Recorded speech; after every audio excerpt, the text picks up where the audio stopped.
السلام عليكم ورحمة الله وبركاته. جيكada nuura maanta waxay sameynaa bariis oo maxay 10 daqiiqo aan qaadanaynin. bariiskan waa kan abukaasa la dhahaa, noociisa waa ka abukaasa waaye.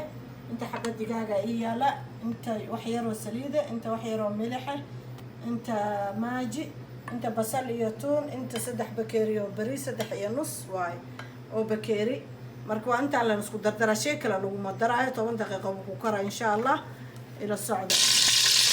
saliidaan ku shuba, basashaan ku shuba, digaagaan ku shuba, kalaas biyaan ku dab saaran ku shuba. bas intaas lee waaye 10 daqiiqo ma dhammo. bas intaan bas waaye xawaaji waxba lagu madarayo leena bariisku inuu cad yahay raba. xawaaji basasha saamay noo noqotay hadda digaaga ku shuba.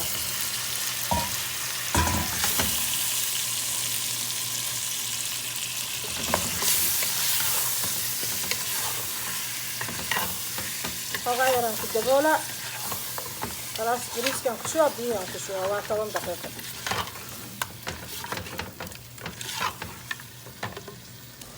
هذا دجاجي سامي ما سكر غير بيان كشوا هذا بريس كان كشوا بيه وبرسله وحيرو بيان كشوا بس هذا بيه كل ما كشوا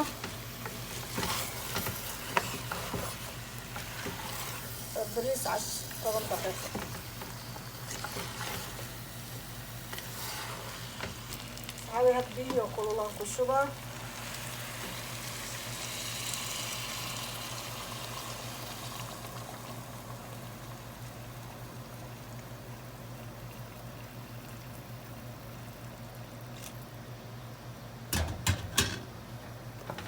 السلام عليكم. أنا كسر نقدة بريسك ما شاء الله صانو ناقص صباح صحابي وبريس أو محيط الأقصى ذكرين كرتي 10 دقيقة أو نبلهن عيالك إن لو ود ذاله إن شاء الله.